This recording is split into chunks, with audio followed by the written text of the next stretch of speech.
भारत का गौरव, बिहार की पहचान, भागलपुर की शान, टीटीए भागलपुर।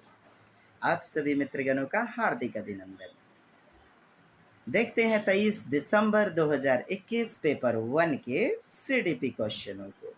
प्रश्न संख्या फर्स्ट है, यह अवधारणा कि बच्चों के आचरण को प्रबलीकरण यानी रीइंफोर्समेंट, क्या रीइंफोर्समेंट, जैसे पुरस्कार देते हैं तो बच्चे में फिर से बल प्रदान होता है, जैसे सबलीकरण, पुनर्बलन, प्रबलीकरण। नाम से स्पष्ट है, मतलब साथ, किसके साथ? बल के साथ। तो जब बच्चों को पुरस्कार दिया जा रहा है, अर्थात प्रबलीकरण कह के क्वेश्चन सेटर कह रहा है, जब बच्चों को पुरस्कार और दंड दिया जाता है तो बच्चों की अवधारणा में परिवर्तन लाया जाता है। तो पुरस्कार और दंड क्या है? वातावरण की बाह्य चीजें हैं ना दोस्त। यह कैसा मोटिवेशन की बात करेंगे? अभिप्रेरणा, तो यह बाह्य एक्सट्रिंसिव मोटिवेशन होगा, एक्सट्रिंसिव अभिप्रेरणा है ना। तो केवल वातावरण के द्वारा आनुवंशिकता क्यों होगा भला? इसमें भी दिया है, इसमें भी गलत हो जाएगा। 3 will be the right answer. बात समझे मेरे मित्र? हाँ जी, प्रबलीकरण रीइंफोर्सर्स और पनिशर्स, पनिशमेंट के द्वारा। ये दोनों ही चीजें क्या हैं? बाह्य विषय वस्तु जो कि वातावरण से जुड़ी हुई है ना, एनवायरनमेंट से।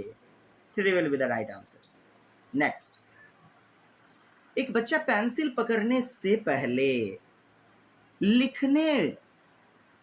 पकड़ने और लिखने से पहले गेंद फेंकने की क्षमता लेता है, पा लेता है। यह स्थिति विकास की किस दिशा की ओर? यार प्रॉक्सिमोडिस्टल। हाँ, प्रॉक्सिमोडिस्टल। कैसे? पहले बड़ी बड़ी मांसपेशियों पर कमांड पाता है एक बच्चा, पहले पूरे हाथ की भुजा पर कमांड पाता है। अर्थात पहले बच्चा केंद्र से फिर बाह्य ओर होता है विकास, केंद्र से बाह्य विमुख। तो क्या हो गया? अधोगामी। आपने शुरू में 2 साल के बच्चों को कभी गेंद पकड़ते देखा है? कैच करवाइए, पूरा हाथ हथेली फैला देगा बच्चा। कलम पकड़ते देखा है? पूरा ऐसे मुट्ठी से कलम पकड़ता है। अर्थात वह अभी स्थूल गतिक कौशल, ग्रॉस मोटर स्किल में है। धीरे धीरे 4 साल 5 साल में बच्चा छोटी मांसपेशियों पर कमांड पाता है, पेंसिल को लिखना पकड़ करके शुरू कर देता है। छोटी मांसपेशियां अर्थात फाइन मोटर स्किल, सूक्ष्म गतिक कौशल विकसित हो जाता है। यह प्रश्न तो यही कह रहा है ना, पेंसिल पकड़ने से पहले पूरा गेंद, बड़ी बड़ी वस्तुओं को पर कमांड पाता है। तो हो गया ना, केंद्र से बाह्य दिशा में पूरे भुजा पर कंट्रोल, फिर हथेलियों पर, तब एक एक उंगलियों पर कमांड पाना, अधोगामी। और ये जो सिफिलोकॉर्डल है, शीर्षगामी, मस्तिष्क का विकास पहले होता है। मस्तिष्क में ताकत आई, फिर उसके बाद बच्चा मस्तिष्क हिलाता है, जन्म लेने के बाद फिर गर्दन, फिर धड़ को, फिर घुटनों के बल चलता है, तब पैर के बल खड़ा हो जाता है। अर्थात शीर्षगामी सिफिलोकॉर्डल, जिसे मस्तकाधोमुखी भी कहते हैं। सिर पुच्छिए दिशा ना जी दोस्त। चलिए, 2 will be the right answer. गत्यात्मक यानी कि मोटर, बोले तो इंद्रियों की मदद से हाथ, पैर, आंख, कान, नाक, त्वचा, अर्थात learning by doing, psychomotor skill, गत्यात्मक। और संज्ञान का विकास तो पूरी जिंदगी चलता है ना दोस्त। डेवलपमेंट क्या है? जीवन पर्यंत, अर्थात संपूर्ण जीवन के दौरान, through out the life span. बच्चों के प्राथमिक समाजीकरण, देखिए पहले बच्चे किसके संपर्क में रहते हैं? माता पिता के संपर्क में, परिवार के संपर्क में, अपने अड़ोस पड़ोस, समवयस्क, कजली किरनी बबितिया सुनीतिया के संपर्क में। हाँ, नन्हकी उसकी दोस्त रहती है, दुखनी दोस्त रहती है, छंगुड़िया, छबिलवा, बबितिया, उस सब के साथ खेलता है। तो प्राथमिक समाजीकरण की बात करें तो होता है परिवार या अड़ोस पड़ोस या रिश्तेदार, नातेदार। और यह सभी द्वितीयक हैं। बच्चा 6 साल में प्रथम कक्षा में विद्यालय जाता है, धर्म की बातों को बड़े होने पर जाता है। धर्म क्या है? नियम कायदे कानून का स्ट्रक्चर। और जहां नियम कायदे कानून है वह है द्वितीयक निकाय, द्वितीयक एजेंसी, जो औपचारिक निकाय अर्थात अधिगम का रूप होता है। समुदाय नियम होता है। तो अनौपचारिक ढंग प्राथमिक निकाय, प्राथमिक संस्था, जिसे फॉर्मल नहीं कह के नॉन फॉर्मल इनफॉर्मल कहते हैं, जो होता है प्राथमिक समाजीकरण का घटक अंग। 3 will be the right answer. Next, भाषा एवं चिंतन के संदर्भ में क्या? Language and thought. जीन पियाजे के अनुसार कौन सा कथन सही है? तो पियाजे ने कहा पहले आती है विचार, थाउट चिंतन, यानी पहले संज्ञान का विकास होता है तब भाषा आती है। तो भाषा चिंतन का निर्धारण करती है, तो भाषा पहले आती है क्या? गलत हो गया ना। चिंतन भाषा का निर्धारण करती है, चिंतन भाषा का निर्धारण करती है, अर्थात चिंतन पहले आती है, भाषा बाद में। भाषा और चिंतन दोनों स्वतंत्र कैसे हैं? कोरिलेटेड हैं, अंतः संबंधित, सह संबंधित हैं, दोनों आंतरिक ना। चलिए, आंतरिक क्या होता है? आंतरिक होता है चिंतन और बाह्य होता है भाषा, अर्थात भाषा को दूसरे सुन सकते हैं लेकिन थाउट को नहीं। थाउट होता है internal. 1 will be the right answer. पियाजे says that thought first, after it language. बस इतनी सी बात। नेक्स्ट, 2 गिलासों में समान मात्रा में जल है, ठीक है, बराबर मात्रा में पानी है, परंतु अनु सोचती है कि लंबे गिलास में, ये लंबा गिलास है, इसमें ज्यादा पानी अटता है, हाँ, ज्यादा पानी आ रहा है, और ये फैला हुआ मतलब इसका आयतन बड़ा है, क्षेत्रफल अधिक है, ठीक है, इसमें पानी जो है ना कम आता है। तो यह तो केंद्रीयकरण, वह बच्चा केंद्र को देख रहा है। पूर्व संक्रियात्मक अवस्था अर्थात प्री ऑपरेशनल स्टेज, जो कि 2 से 7 वर्ष जीन पियाजे की चलती है, में केंद्रीयकरण, संकेंद्रीकरण, विकेंद्रीकरण, सेंट्रलाइजेशन, अर्थात केंद्र को देखता है बच्चा, केंद्रीयकरण के आधार पर सोच रही है। 1 राइट आंसर। क्रमबद्धता, सीरिएशन, संरक्षणवाद का मतलब नियम वगैरह, गुण वगैरह, परिपक्वता, मैच्योरिटी, ये 2 नंबर 3 नंबर किस में? यह तो मूर्त संक्रियात्मक अवस्था 7 से 11 वर्ष की उम्र में होता है। तो दूसरा हमारा उत्तर होगा ना केंद्रीयकरण। एक, जैसे आपको प्रश्न पूछा, एक मिट्टी है, मिट्टी गोल थी, उसको फैला के सांप बना दिया तो मिट्टी का लंबाई बढ़ गया, मिट्टी की मात्रा बढ़ गई, यह भी तो केंद्रीकरण, विकेंद्रीकरण या संकेंद्रीकरण, सेंट्रलाइजेशन है। 1 आंसर। पियाजे के संज्ञानात्मक विकास सिद्धांत के अनुसार प्रतिवर्तता बोले तो रिवर्स करने का गुण, जिसे पलटावी का कहते हैं, रिवर्सिबिलिटी, तो रिवर्स कर पाने का गुण, उल्टे क्रम में कर पाना किस चरण की बुनियादी उपलब्धता? लीजिए, मूर्त संक्रियात्मक अवस्था, किधर है मूर्त? 3 नंबर में है। तो बच्चे कॉन्क्रीट ऑपरेशनल स्टेज में प्रतिवर्तता अर्थात जिसे कहते हैं उत्क्रमणशीलता, रिवर्सिबिलिटी के गुण से लैस हो जाती है, और इरेवर्सिबिलिटी पूर्व संक्रियात्मक अवस्था 2 से 7 वर्ष, इरेवर्सिबिलिटी अर्थात अनुत्क्रमणशीलता या अप्रतिवर्त्यता, लेकिन यहां है प्रतिवर्तता अर्थात रिवर्सिबिलिटी, और 3 नंबर अवस्था में पाई जाती है 7 से 11 वर्ष की उम्र में, है ना दोस्त। बच्चा लंबाई, दूरी, मुद्रा, संप्रत्यय आदि के गुणों का भाव विकसित हो जाता है तीसरी अवस्था में। साथ ही साथ बच्चे में क्रमागतता, सीरिएशन, संख्या संबंधी गुण, पैटर्न आदि के गुण विकसित हो जाते हैं। चलिए दोस्त, आगे बढ़ा जाए। अगला 8वां दमदार प्रश्न। एक गणित अध्यापिका उच्चतर कौशल पूर्ण छात्रों को, क्या?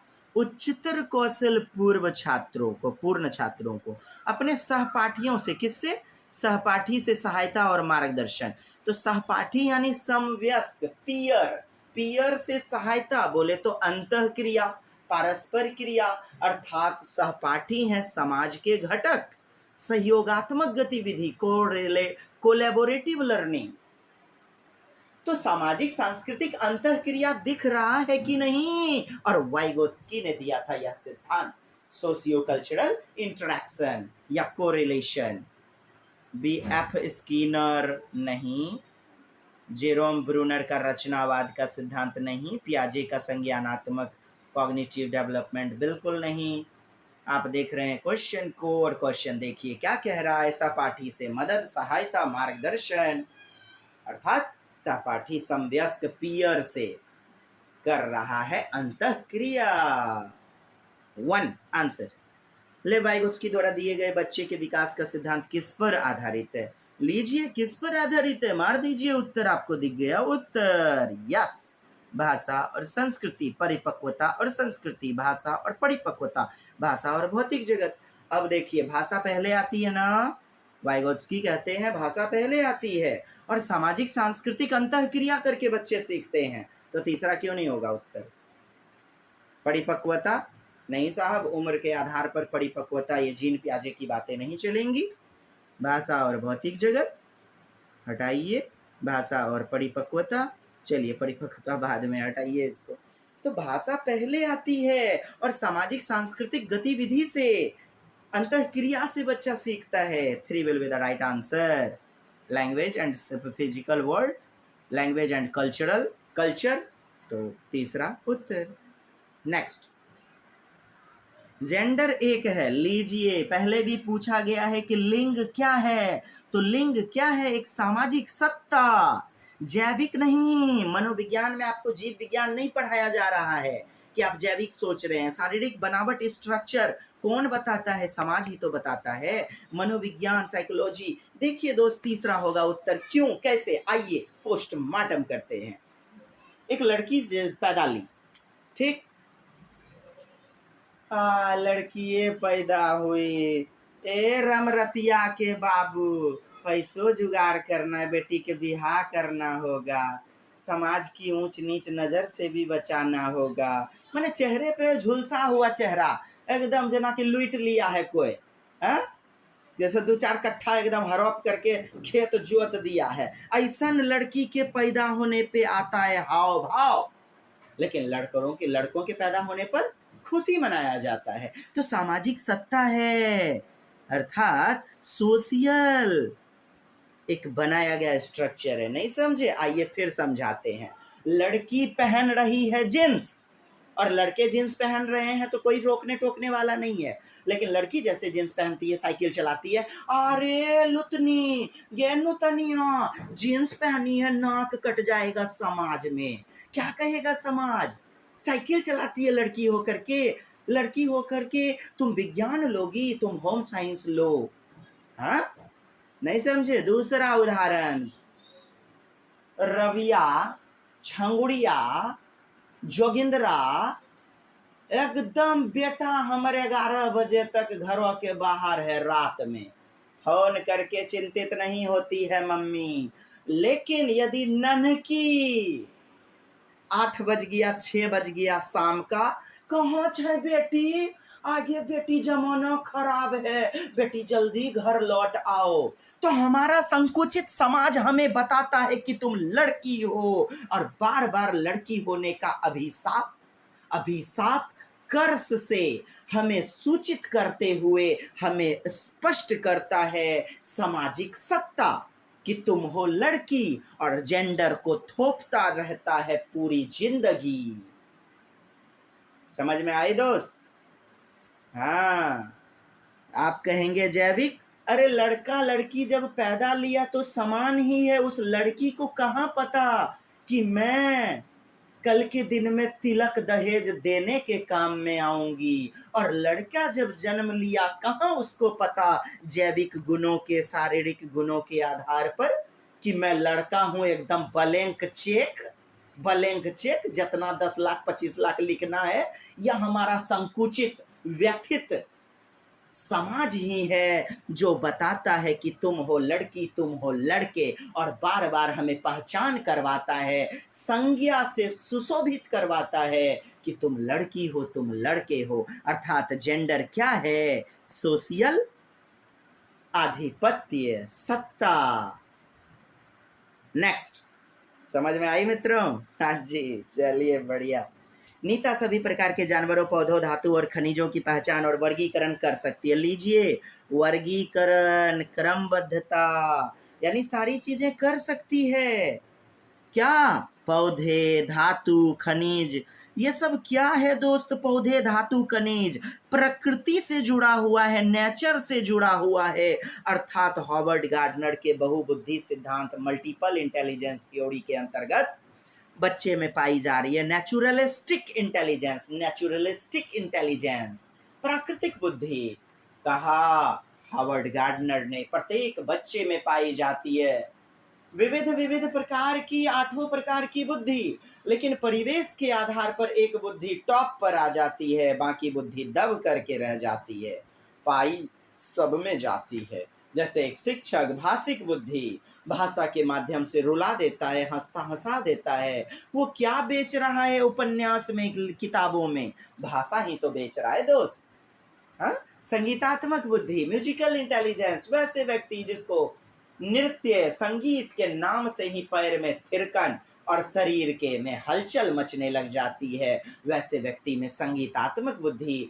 गतिक बुद्धि या शारीरिक गतिक बुद्धि, वैसे व्यक्ति जिसे गतिशील वस्तुओं पर कमांड रखना पड़ता है, शरीर का नियंत्रण खोएगा तो बंदे का बंटाधार हो जाएगा। अर्थात वायुयान चालक, एरोप्लेन चालक, पायलट, साथ ही साथ शल्य चिकित्सक, जो भी चिकित्सक होते हैं ऑपरेशन करने वाले, क्या हो यदि उनका हाथ दिग्भ्रमित हो जाए, काटना था एकदम में से बाईपास करना था, अब बड़की वाला पास सर्जरी कर देगा।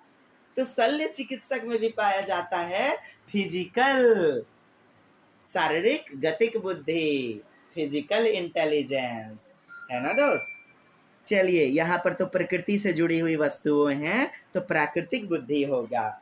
अच्छा, वैसे प्रश्न जिसमें आएगा कि अपनी मनोदशा, अपने हाव भाव, रुचि के आधार पर दूसरों का ख्याल रखने वाला, तो अपनी दशा तो हो गया अंतराव्यक्तिक, इंटरपर्सनल। और जब दूसरों के रुचि, हाव भाव, मनोदशा, इच्छा आदि का ख्याल रखा, तो है वो अंतर्व्यक्तिक, इंटरापर्सनल। सीटेट आयोग ने इस बार गलतियां पिटारा लगाया है। अंतर्व्यक्तिक को इंटर लिख दिया, जबकि इंटरापर्सनल होगा, और अंतराव्यक्तिक इंटरपर्सनल होता है। हाँ जी दोस्त, चलिए यहाँ उत्तर दूसरा नंबर। नेक्स्ट, कक्षा में व्यक्तिक विभिन्नता, वही फ्रांसिस गाल्टन ने जो दिया, प्रत्येक व्यक्ति का रूप, रंग, व्यवहार, विचार, फिंगरप्रिंट, सोचने का तरीका, बुद्धि लब्धि, कोई प्रतिभाशाली, कोई लुसुर लुसुर समझने वाला, मूढ़ बुद्धि का बालक होता है। यही तो है व्यक्ति में पाया जाने वाला भिन्नता, विविधता, व्यक्तिक वैविध्यपूर्णता, व्यक्तिक विभिन्नता या व्यक्तिक भिन्नता, पर्सनल इंडिविजुअलिटी। संभालने हेतु एक प्राथमिक शिक्षिका को क्या करना चाहिए? तो बहुविविधों का इस्तेमाल करना चाहिए, बहुत सारे टीएलएम मटेरियल, अलग अलग प्रकार के टीएलएम का प्रयोग करवाना चाहिए, अलग अलग उपकरण के माध्यम से पढ़ाया जाना चाहिए, है ना? तो यहाँ देखिए 12 नंबर, 4 नंबर कहता है विद्यार्थियों को अधिगम की विविध यानी अलग अलग अवसर प्रदान करवाना। 4 नंबर आगे, 8 वर्षीय रोहित को लगता है कि चोरी करना गलत है, क्योंकि चोरी करने के व्यवहार की वजह से दूसरे लोग उसे निष्कासित कर देंगे, यानी दूसरे लोग निष्कासित करने का दंड बैठा हुआ है, दंड का भय बैठा हुआ है, बाहरी रूप से आ रही है अभिप्रेरणा। लॉरेंस कोहलबर्ग द्वारा नैतिक विकास के सिद्धांत के अनुसार वह किस चरण पर प्रदर्शित करती है? अब 8 वर्ष की है, पहली अवस्था है 4 से 10 वर्ष, हाँ, और यह 8 वर्ष है, तो इसी के अंतर्गत आया ना। तो दंड एवं आज्ञाकारिता अनुशासन, तो यह होगा उत्तर। चूंकि चोरी नहीं करेगा बच्चा, क्योंकि उसे क्लास से निष्कासित कर दिया जाएगा। ठीक उसी प्रकार से जैसे ए दूसरे को मत पीटो, दांत मत काटो, नहीं तो पीटवो करेंगे तुमको। तो दंड एवं अनुशासन के कारण, ओबेडियंस एंड पनिशमेंट के कारण बच्चे में आई नैतिकता, तो दूसरा उत्तर हो जाएगा ना। लेकिन जानते हैं दोस्त, सीटेट आयोग ने इसका उत्तर लिया है अच्छा लड़का अच्छी लड़की उन्मुक्ता। अब बताइए कैसे होगा। खैर सीटेट आयोग 1 नंबर ले रहा है, मैं तो 2 नंबर लूंगा, क्योंकि अच्छा लड़का अच्छी लड़की किस में आता है, 10 से 13 वर्ष की उम्र में, जिसे परंपरागत कन्वेंशनल स्टेज कहते हैं। तो यहाँ तो 8 वर्ष कहा जा रहा है, फैक्ट नंबर 1। और आप देख रहे हैं चोरी की करोगे तो तुम्हें निष्कासित कर दिया जाएगा। तो बाह्य रूप से ना आ रहा है बच्चे में दंड का भाव, यानी नैतिकता आ रही है बाहरी रूप से, तो क्यों नहीं दूसरा होगा। और सीटेट साहब 1 नंबर उत्तर ले रहे हैं, मतलब दूसरे लोग अच्छा कहेंगे इसीलिए चोरी मत करना। तो यहाँ क्वेश्चन में रहता अच्छा लड़का अच्छी लड़की कब होता। देखिए चोरी करना गलत है क्योंकि दूसरे इसे सम्मानित नजरों से नहीं देखते, दूसरे इसे स्वीकृति नहीं देते, तब होगा अच्छा लड़का अच्छी लड़की। चलिए यहां होगा दूसरा उत्तर। नेक्स्ट, बच्चों द्वारा पूरे वर्ष के दौरान किए गए विभिन्न कार्यों का संग्रहण जिसका लक्ष्य उनके प्रदर्शन का रिकॉर्ड रखना कहलाता है। यानी कि पूरे वर्ष भर में बच्चे ने जो काम किया उसका लेखा जोखा पोर्टफोलियो तो कहलाता है। यानी बच्चे के गुण अवगुण माता पिता भी लेखा जोखा करते हैं, माने रिटर्न फॉर्म बनाते हैं, अभिभावक बनाते हैं, साथ ही साथ कौन, एक बच्चा खुद भी अपना स्व आकलन करता है। तो पोर्ट माने आसानी से, फोलियो माने ढोने वाला फाइल, आसानी से ढोने वाला फाइल।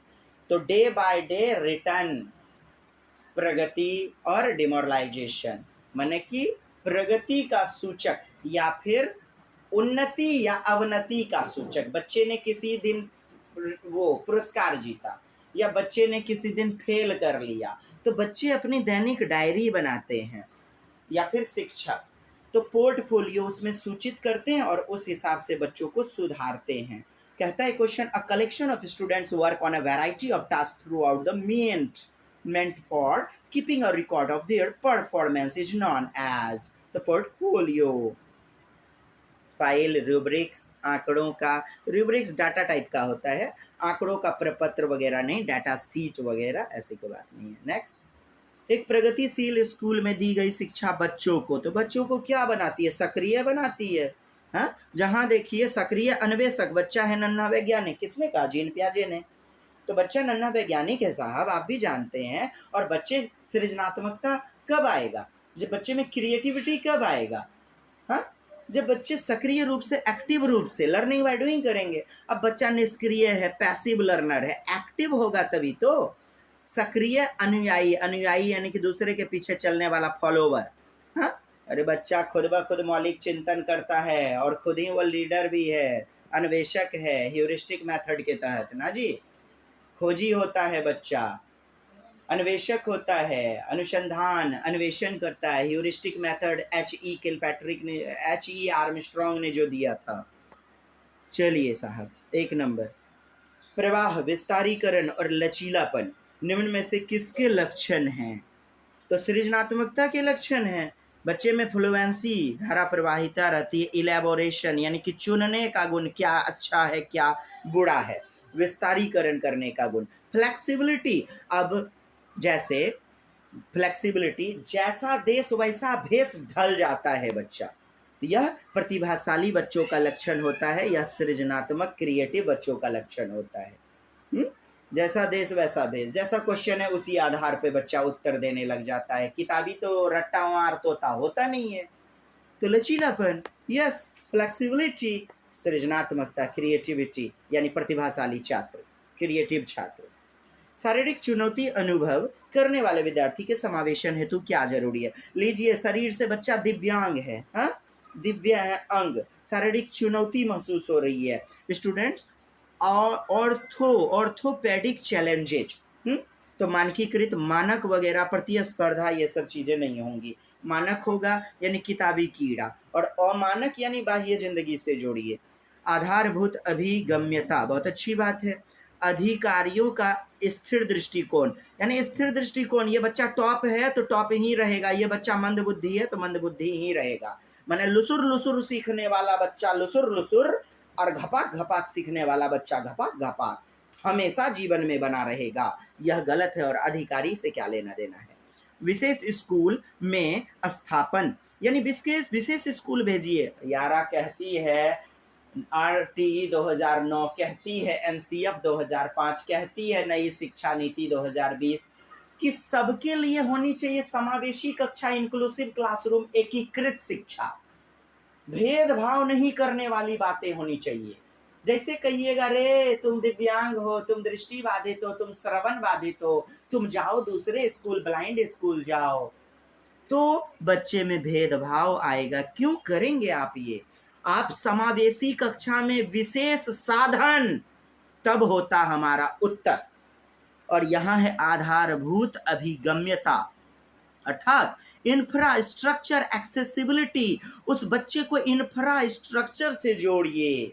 किसे? शारीरिक चुनौती से।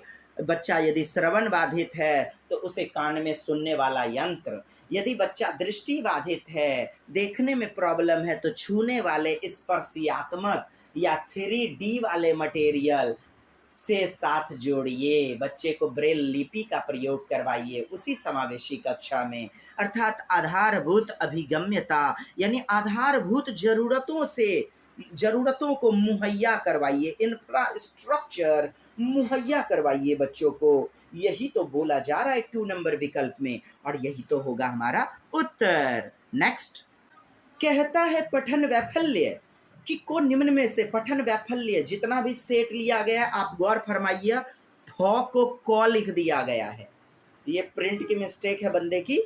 हाँ जी, तो पठन वैफल्य यानी डिसलेक्सिया, पढ़ने में होती है बच्चे को कठिनाई, अर्थात बच्चे को जो भी किताब में लिखा गया है उसको देखने में प्रॉब्लम हो रही है ना। अधिगम विकारों का बहुक्रम, तो ये है विकार यानी डिजेबिलिटी। हल्की मानसिक मंदता, मानसिक मंदता नहीं साहब, मिडल मेंटल रिटार्डेशन, ऐसी कोई बात नहीं। मनोसामाजिक विकार, माथा से पगलेले न है हो, बुझ लो, एरिक एरिक्सन वाला spectrum of psycho social disorder, ऐसी बात नहीं। बाल्यावस्था की सामान्य ज्ञामक अक्षमताएं, common motor disability in childhood, माने कि प्रत्येक बच्चों में चाइल्डहुड समानता होती है, ऐसी बात नहीं है साहब। बहुत सारे बच्चे, कुछ बच्चे छोड़कर हर्षिकार को दीर्घिकार, बी को डी, छ को नो लिख देते हैं, पढ़ देते हैं, तो पढ़ देते हैं, यानी कि एक प्रकार का विकार है, ये अधिगम का विकार है, लर्निंग डिसेबिलिटी है, डिसलेक्सिया, और one will be the right answer. दूसरा तो है ही नहीं कहीं पे पठन संबंधी बात। पठन होता तो डिट्टो चला जाता पठन विकार, और लेखन विकार डिस्ग्राफिया। नेक्स्ट, निम्न में कौन सा समावेशी यानी इंक्लूसिव, वही जॉन डेवी का, कि उच्च कुल के बच्चे, निम्न कुल के बच्चे, सबको एक छत के नीचे पढ़ाइए, एक ही क्लास में। दिव्यांग हैं और सामान्य बच्चे हैं, सबको एक ही साथ पढ़ाइए। तो का सिद्धांत नहीं है, लीजिए कौन सा सिद्धांत नहीं है, तो समता, यानी कि इक्विटी, बोले तो इक्विटी, समानता। पृथकीकरण और नामीकरण, लीजिए पृथक कीजिएगा, बच्चे को अलग कीजिएगा, कि रे तो मट चौधरो है, तो है ना अलग कक्षा में जो, आजा आजा मेरा लल्ला, तुम तो एकदम मेरा हीरा है, तुरंत क्वेश्चन बना लेता है। तो मोटे चदरा और पतरका चदरा को अलग अलग कीजिएगा क्या, पृथक कीजिएगा क्या, वर्गीकृत कीजिएगा क्या। प्रतिभाशाली बच्चे और मूढ़ बुद्धि के फीबल माइंडेड, फुलिश माइंडेड, उनको अलग जैसे कीजिएगा तो बाल केंद्रित शिक्षण प्रणाली का हनन, डिमोरलाइजेशन आएगी बच्चे में, हीन भावना आएगी, नैतिकता धीरे धीरे खत्म होती चली जाएगी। हो सकता है बच्चा आगे चल के क्रिमिनल, बदमाश और मास्टरवा के टंगरी तोड़े वाला बन जाए। हमरा ने तोड़िएगा दोस्त, हम तो समावेशी कक्षा का वकालत करता हूँ, एडवोकेटिंग करता हूँ, तरफदारी करता हूँ, समावेशी कक्षा अर्थात बाल केंद्रित शिक्षण प्रणाली को ध्यान में रखा जाता है। चाइल्ड सेंटर्ड क्लासरूम, प्रजातांत्रिक कक्षा, लोकतांत्रिक कक्षा, बच्चे हैं भगवान और बच्चों की योग्यता क्षमता पूर्व अनुभव के साथ पढ़ाया जाना चाहिए। क्यों करोगे पृथकीकरण और नामीकरण कि तो एकदम से गधा है और तो एकदम क्रीम बच्चा है, क्रीम। लेबलीकरण, लेबलाइजेशन, नामीकरण, लेबलाइजेशन नहीं करना है, लेबलिंग, सेग्रेशन या सेपरेशन या पृथकीकरण। विभिन्नताओं के अनुसार यानी व्यक्तिगत विभिन्नता के आधार पर पढ़ाइए, व्यक्तिगत विविधता के आधार पर पढ़ाइए। 3 विकल्प हैं बढ़िया और जो नहीं है वही तो है 2 नंबर आंसर। नेक्स्ट, कुम्हार समुदाय हाँ से संबंधित बच्चे संख्या संरक्षण से पहले द्रव्यमान संरक्षण सीख लेते हैं। कहता है कुम्हारों के बच्चा, पोर्टर के बच्चा, children belonging to the porter community learn conservation of mass earlier than conservation of number.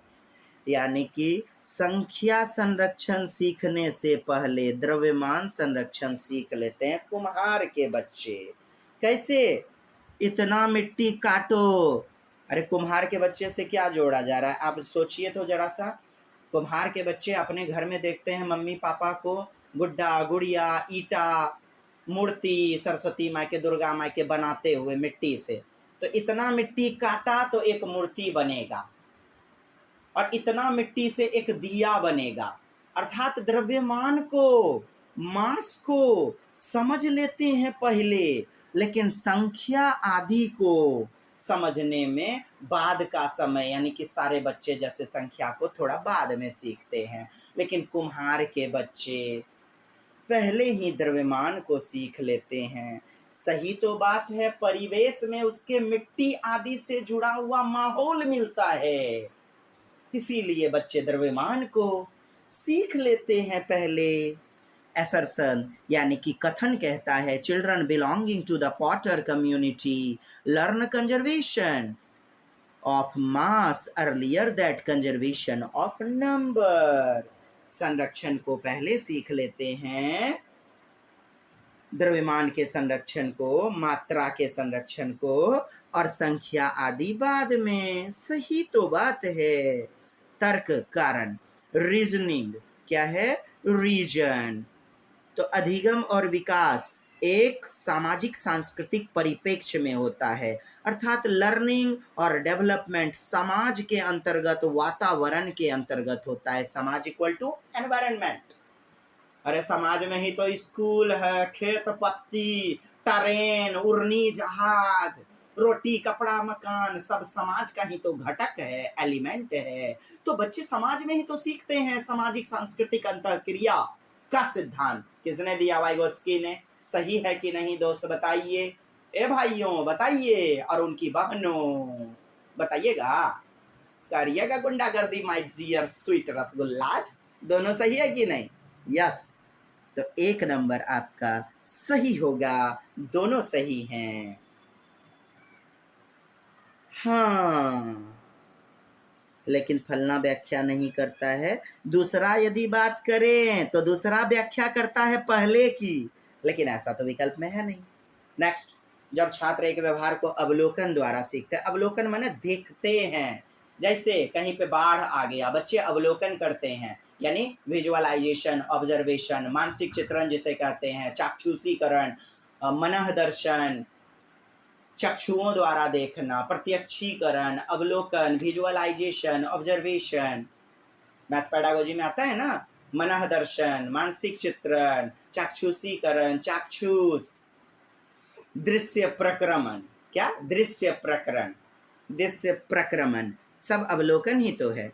तो बच्चे अवलोकन करते हैं, देखते हैं, तब ना चिंतन करते हैं, थाउट करते हैं, ज्ञान का निर्माण तब ना होता है। पहले मूर्त वस्तु को देखते हैं, तब ना अमूर्त के बारे में सोचता है। मूर्त वस्तुएं ज्ञात हैं, यानी अज्ञात को सोचता है ज्ञात के माध्यम से। तो इस प्रक्रिया का प्रथम चरण क्या होता है? तो लीजिए, क्या प्रश्न में दिक्कत है? प्रतिमान की क्रियाओं को याद रखना, रोट लर्निंग, मेमोराइजेशन, क्रैमिंग गलत है। प्रतिमान पर ध्यान केंद्रित करता है, प्रतिमान अर्थात मॉडल पर ध्यान करता है। बोले तो यह कहीं ना कहीं अल्बर्ट बंडूरा के सिद्धांत से लिया गया है, सामाजिक अवलोकन सामाजिक अवलोकन, सामाजिक प्रतिदर्श का अवलोकनात्मक सिद्धांत। अल्बर्ट बंडूरा कैसे आया? देखिए, समाज में चलचित्र वगैरह टीवी देखता है, चमकी मुखिया, देखिए भौजैया ननदिया फुफिया सखिया से पूछिए कैसे एकदम हपकट्टी बिलोज, एने पहनलक एकदम नुंगा साड़ी, पीछू से काट लेता है।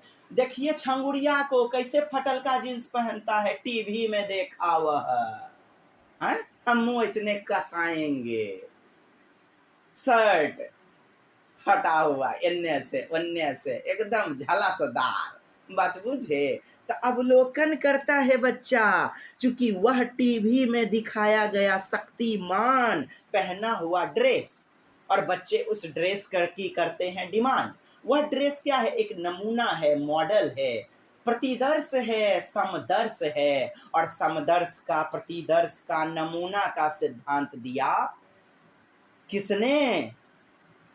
Albert Bandura. गुड़ियों पर, जोकर पर किया था प्रयोग ना दोस्त। चलिए, प्रतिमान पर ध्यान केंद्रित करता है, अर्थात pay attention to the model. अर्थात समाज में चलचित्र को बच्चा देखता है, एक बच्चा दूसरे को देखता है, जैसा पहनते हुए, जैसा मतलब साइंस लिया है कि डॉक्टरी करने के लिए नीट पढ़ रहा है, तो समाज में एक दूसरे को मॉडल समझ के देखता है, प्रतिदर्श, नमूना। भारत की तस्वीर नहीं है पूरा दिखाने की क्षमता, तो दिखाते हैं ग्लोब। ग्लोब क्या है? मॉडल ही तो है। भारत पूरा नहीं दिखा सकते तो नक्शा दिखाते हैं, मानचित्र दिखाते हैं, तो वह मानचित्र समदर्श प्रतिदर्श ही तो है दोस्त। समझ में आई बात? समदर्श प्रतिदर्श का सिद्धांत आदि किसने दिया? अल्बर्ट बंजूरा ने दिया हुआ था। अवलोकनात्मक, अवलोकनात्मक या फिर निरीक्षणात्मक समदर्श्यता का सिद्धांत, या प्रत्यक्षीकरण, प्रत्यक्षीकरण गतिविधि, सामाजिक प्रत्यक्षीकरण गतिविधि का सिद्धांत, सोशल ऑब्जर्वेशन। तो प्रतिमान, और हमारा दूसरा उत्तर होगा अपने द्वारा अनुकरण किए गए व्यवहार का आकलन करना। नहीं साहब, प्रतिमान के व्यवहार को दोहराना और अभ्यास करना। अभ्यास, रोट लर्निंग वगैरह, मैंने बार बार अभ्यास कर रहे हैं, रोट लर्निंग आएगा। तो प्रतिमान के द्वारा व्यवहार का दोहराना, व्यवहार को दोहराते तो हैं ही, लेकिन बार बार दोहराना, बार बार अभ्यास करना गलत होगा, इसलिए सीटेट आपका उत्तर नहीं लेता है साहब, क्योंकि कहीं ना कहीं एक रटंत विद्या की आपको स्मेलिंग आ जाएगी यहाँ से। किससे? अभ्यास से। ड्रिल गतिविधि, ड्रिल अभ्यास। Understanding the errors made by learners is important for the teacher as, माने बच्चे करती हैं एरर्स, गलतियां करते हैं, और गलतियों को देख करके टीचर को क्या पता चलता है कि मेरे शिक्षण विधि में दोष है, शिक्षण व्यवस्था असफल होती जा रही है। बच्चे सोच किस प्रकार से रहे हैं, उनकी अवधारणा की समझ पता चलती है। किससे? बच्चे की गलतियों से। वह कमजोर और तीव्र छात्र की पहचान कर सकती है। पहचान करना, नामीकरण करना या लेवलाइजेशन करना गलत है, विभेदीकरण इससे उत्पन्न होता है ना जी दोस्त। वह अधिगमकर्ता की चिंतन प्रक्रिया, यानी कि बच्चे चिंतन कैसे कर रहे हैं, क्यों गलती हुआ, कैसे सोच रहे होंगे आखिर। जैसे मैं भी टेस्ट लेता हूँ संडे टू संडे, और गलतियाँ होती हैं तो OMR सीट और ऑनलाइन वगैरह उसको देखा जाता है और समझा जाता है, वह बता देती हैं गलतियाँ कि बच्चे का कॉन्सेप्ट, कंसेप्चुअल अंडरस्टैंडिंग में क्या प्रॉब्लम है, क्या दोष है, या मेरी गुणवत्ता शिक्षा की उसमें क्या दोष है। वह अधिगमकर्ता की लापरवाही, लीजिए बच्चों की, अधिगमकर्ता माने बच्चे, बच्चे भगवान है साहब, बच्चे से बढ़कर कोई वैज्ञानिकों न है, तो बच्चे का निगेटिव वाला विकल्प कभी लेना ही नहीं है। वह अधिगमकर्ता पृथक, अलग और श्रेणीबद्ध, अभी ना बताया, वर्गीकरण नहीं करना है, तो दूसरा उत्तर हो जाएगा। अधिगमकर्ता के चिंतन का, अवधारणात्मक समझ का पता चलता है गलतियों से, त्रुटियों से, एरर से। नेक्स्ट, राष्ट्रीय शिक्षा नीति 2020 जो है साहब के अनुसार अधिगम डैश होना चाहिए। अधिगम कैसा होना चाहिए? लर्निंग तो बाह्य जिंदगी से जुड़ा हुआ होना चाहिए, बच्चे के प्राकृतिक परिवेश से जुड़ा होना चाहिए, लर्निंग बाय डूइंग किया हुआ होना चाहिए, बच्चे के व्यवहार पर होना चाहिए, बिहेवियरिस्ट ऐसी बातें लर्निंग बाय डूइंग के कारण गलत हो जाएंगी और इसको हम कहेंगे कि तुम भी सही हो लेकिन तुमसे बड़का वाला भैया तुमसे ज़्यादा सही है, प्रयोगात्मक अर्थात एक्सपेरिमेंटल, बोले तो करके सीखना, हस्तपरक गतिविधि या हस्तचालकों का प्रयोग, मैनिपुलेटिव का प्रयोग, एक्टिविटी करके सीखना, लर्निंग बाय डूइंग करके सीखना, क्रियाशीलता का सिद्धांत। और जब बच्चा एक्सपेरिमेंट करके स्वक्रियाशीलता खुद से सीखेगा तो इससे बड़ा सुदृढ़ चिर अस्थायी ज्ञान कौन दे सकता है? टीचर भी नहीं, पाठ्य पुस्तकें भी नहीं। विषय वस्तु अभिमुखी यानी कि कंटेंट जो किताबें हैं उनसे जुड़ा हुआ, एक नंबर गलत। दूसरा नंबर टेक्स्ट बुक सेंटर्ड गलत। और तीसरा नंबर बिहेवियरिस्ट लिया जा रहा है आपका चौथा कि बिहेवियरिस्ट यानी व्यवहार पर जुड़ा हुआ। तो व्यवहारवादी कौन कौन है? Kurt, Lewin, Watson, Skinner, Thorndike, Ivan Petrovich Pavlov, कुत्ता वाला प्रयोग, आईपी पावलाव, वही शास्त्रीय अनुबंधन का सिद्धांत, क्लासिकल कंडीशनिंग थ्योरी जिसने दिया। और तीसरा हमारा उत्तर होगा लर्निंग बाय डूइंग, जिससे संज्ञान का विकास होगा, बच्चे होंगे क्रिएटिव माइंडेड, बोले तो संरचनावादी, संरचनावाद, रचनावाद अर्थात सृजनशील, क्रिएटिव माइंडेड। नेक्स्ट देखें क्वेश्चन नंबर 24, परीक्षा के शुरू होने से पहले, परीक्षा के शुरू होने से पहले तंत्री गहरे लंबे श्वास भरती है। दुश्चिंतता से निपटने के लिए वह डैश तकनीक का इस्तेमाल कर रही है। दुश्चिंता से निपटने के लिए अर्थात वह बच्ची धीरे धीरे अपसेट होते जा रही है, अपसेट होते जा रही है, तो हम लंबी लंबी सांस लेने लग जाते हैं, संवेग हावी होने लग जाता है, हाथ पैर अपने आप हिलने लग जाता है, एनेक्सिटी आ जाती है, अर्थात दुश्चिंता, बोले तो एनेक्सिटी ना। देखें अब समझेंगे बढ़िया से। कहता है क्या strategy, Tanvi practices deep breathing, लंबी लंबी सांस लेती है, गहरी सांस, just before the onset of examination, परीक्षा प्रारंभ होने से पहले, परीक्षा मतलब ऑनसेट पर क्या करती है? वो लंबी लंबी गहरी सांस लेने लगती है। तो वह अपने आप को कमांड करने की कोशिश कर रही है, अपने संवेग पर, इमोशन पर, हाव भाव पर नियंत्रण करने की कोशिश कर रही है। She is using dash strategy to cope with anxiety, हाँ डैश, तो भाव विनिमय यानी इमोशन मैनेजमेंट, इमोशन को मैनेज करना चाह रही है। Two will be the right answer. परीक्षा के शुरू होने से पहले जो तानवी है, तानवी लिखा गया है दोस्त, तानवी गहरे लंबे श्वास भरती है। दुश्चिंता, आप दुश्चिंता समझ रहे हैं, इमोशन वगैरह समझ रहे हैं दोस्त। दुश्चिंता बोले तो एनेक्सिटी होता है, एनेक्सिटी। जैसे प्रश्न आते हैं कि एक बच्चा आपने देखा होगा ना मैट्रिक में, चक्कर खा के गिर जाता है, तो बच्चा संवेग को हावी नहीं, नियंत्रण नहीं कर पा रहा है, और बच्ची दुश्चिंता से निपटने के लिए क्या करती है? तो लंबे गहरे श्वास कर रही है, तो वह इमोशन पर कंट्रोल पाना चाह रही है, भाव को नियंत्रित करना चाह रही है, नियमन करना चाह रही है।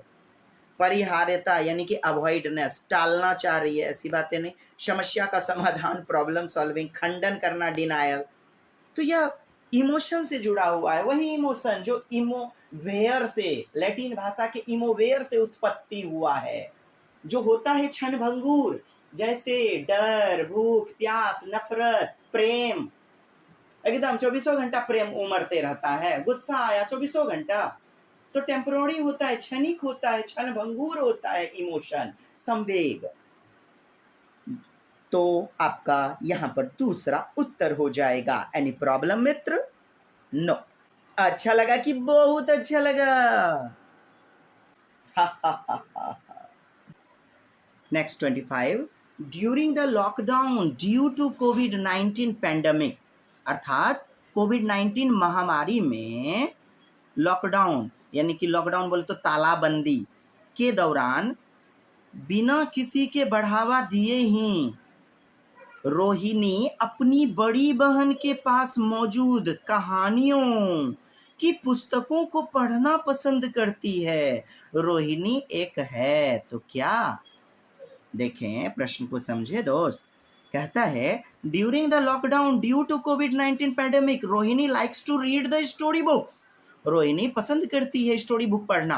हर एल्डर सिस्टर अपनी बड़ी बहन की किताबों को हैड विदाउट एनी प्रमोटिंग, माने कोई उसको डांट भी नहीं रहा है, ना तो उसको समझा रहा है, ना तो उपदेश दे रहा है, ना तो अभिप्रेरणा दे रहा है। तो रोहिणी क्या है? माने पहले से ही प्रेरित है, अभिप्रेरित है, हाँ, सेल्फ मोटिवेटेड है, यानी आंतरिक रूप से अभिप्रेरित है। इंट्रिंसिकली, इंट्रिंसिक यानी इंटरनल मोटिवेशन भरा हुआ है। Two will be the right answer. Next,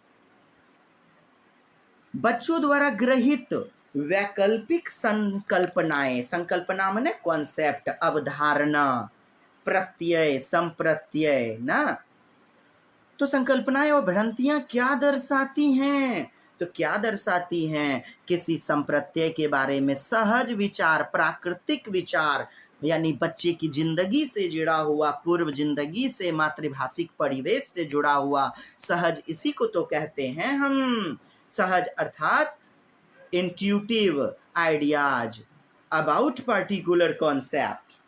अधिगम अक्षमता, बच्चे पढ़ने में एकदम बोतू हैं क्या, बोंक हैं क्या, निराधार दावा, एकदम में बेसलेस है।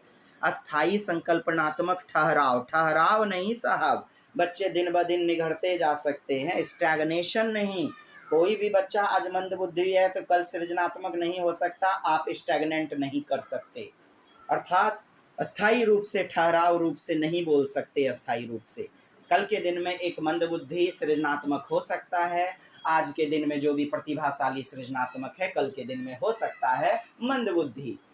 अर्थात स्टैग्नेशन नहीं है, ठहराव या अस्थाई नहीं है कोई भी बातें।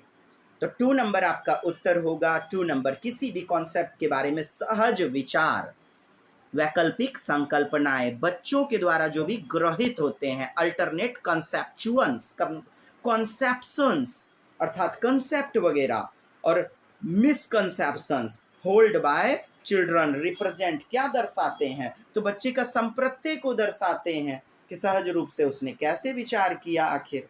2 will be the right answer. Next, निम्न में कौन सी शैक्षणिक योजना एक प्राथमिक स्तरीय कक्षा के लिए इफेक्टिव है, प्रभावकारी है? तो कौन सा? देखिए, संकल्पना मानचित्र का इस्तेमाल शैक्षणिक योजना में करते हैं ना, यस, एक प्राथमिक स्तर पर। अमूर्त से मूर्त संकल्पना की ओर बढ़ना, moving from abstract to concrete concept, abstract से वो कॉन्क्रीट नहीं, मूर्त से अमूर्त की ओर। दोस्त, दूसरा विकल्प यहाँ गलत हो रहा है ना, मूर्त से अमूर्त जाइए, यानी कि जो ज्ञात वस्तु हैं, जो स्थूल वस्तु हैं, उनसे अज्ञात की तरफ, यानी स्थूल से सूक्ष्म की ओर जाइए, कंक्रीट से एब्स्ट्रैक्ट की ओर जाइए। दूसरा है गलत। विविध सामग्री, बहुविध, वेरियस प्रकार का टीएलएम, वेरियस प्रकार का उपकरण, वेरियस शिक्षण विधि को सुसाधित किया जाना चाहिए, अर्थात अपनाया जाना चाहिए। तो विविध सामग्री का उपयोग करना, प्रावधान करना। 3 भी बढ़िया है, 3 नंबर भी बेहतरीन। कहानी और उपाख्यान का इस्तेमाल, कहानी का उपयोग कर रहा है तो, और एनेक्डोटल वगैरह का इस्तेमाल किया जा रहा है, तो कहानी का उपयोग शैक्षणिक योजना में करते हैं। लेकिन एनेक्डोटल से बढ़िया होता है आपका पोर्टफोलियो, चूंकि उपाख्यान में बच्चे की रुचि आदि का ही, बच्चे की गुणों का ही मतलब लेखा जोखा होता है, उपाख्यान अभिलेख आदि में।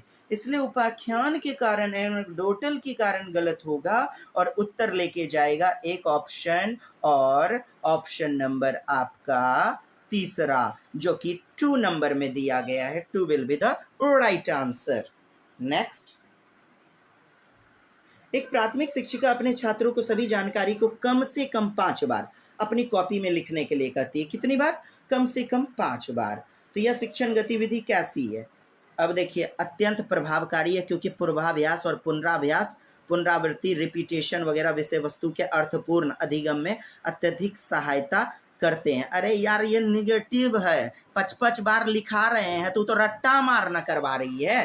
अ primary teacher ask her student to write all the information at least 5 times in their notebook. The technique would be, तो ये टेक्निक कैसी है? रट्टा मार है, या शिक्षण को अर्थपूर्ण नहीं निराशापूर्ण बनाती चली जाएगी। प्रभावकारी है, अरे प्रभावकारी नहीं है यार, प्रभावकारी नहीं है। यस, तीसरा उत्तर प्रभावकारी नहीं है क्योंकि केवल पूर्वाभ्यास करना अर्थपूर्ण अधिगम की उपयुक्त तकनीक नहीं है। तीसरा नंबर उत्तर 3 प्रभावकारी नहीं है क्योंकि पूर्वाभ्यास अर्थपूर्ण अधिगम की एक जटिल प्रक्रिया है। अर्थपूर्ण अधिगम तो होता ही नहीं है, इससे मीनिंगफुल रूप से लर्निंग होता ही नहीं है, सार्थक लर्निंग होता ही नहीं है। तीसरा ना उत्तर होगा दोस्त। निम्नलिखित में कौन सी योजना समस्या समाधान के लिए प्रभावशाली है? तो प्रभावशाली कौन सी है? लीजिए effective, which of the following are effective problem solving strategy. बच्चे को नन्हा वैज्ञानिक आप कैसे बनाइएगा, लर्निंग बाय डूइंग कैसे करवाइएगा, आप मुझे बताइए। कलन विधि यानी कि कैलकुलेशन वगैरह करवा करके, क्या कैलकुलेशन कलन विधि समझ रहे हैं, एल्गोरिथम। दूसरा अन्वेषण विधि, अन्वेषण बिल्कुल करवाइएगा। बिना बोध के अब अंडरस्टैंड हो ही नहीं पा रहा है, क्या फायदा? हाँ, तो कैसे होगा? प्रकार्यात्मक आबद्धता, प्रकार्यात्मक समझ रहे हैं दोस्त? प्रकार्यात्मक अर्थात प्रकार्यात्मक आबद्धता माने आबद्धता, फिक्स्डनेस। तो फिक्स्डनेस नहीं, तब बच्चा प्रतिभाशाली कैसे होगा भला? बच्चे में सृजनात्मकता कैसे आएगी? जब फिक्स्डनेस होगा, फिक्स्डनेस अर्थात आबद्धता, तो फिक्स्ड नहीं, फिक्स्ड हो गया तो यह अभिसारी चिंतन है ना, जिसका एकमात्र उत्तर होता है अर्थात बंद डिब्बा। तो क्यों होगा चौथा नंबर उत्तर? तो चलिए यहाँ 29 नंबर का उत्तर क्या? दूसरा विकल्प आपका दमदार है, पॉजिटिव है। दूसरा है इसमें और इसमें, और तीसरा बिना बोध के, बिना बोध के, बिना अंडरस्टैंडिंग के दोहराना रट्टाफिकेशन है, बिल्कुल नहीं। तो 1 और 2 को लीजिए। कलन विधि एल्गोरिथम अर्थात सोचते विचारते हैं एल्गोरिथम, वही जॉन नेपियर ने जो दिया था kiln Vidhi. 2 will be the right answer. यारा यदि 2 नंबर छुच्चा छुच्ची होता तो यही दमदार उत्तर है, लेकिन आपको 1 नंबर भी लेके अब जाना है, तो दूसरा उत्तर होगा ना। नेक्स्ट एंड लास्ट कहता है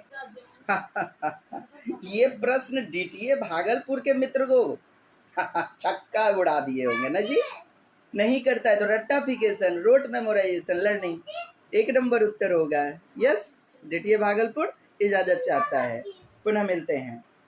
जय हिंद, जय भारत, वंदे मातरम।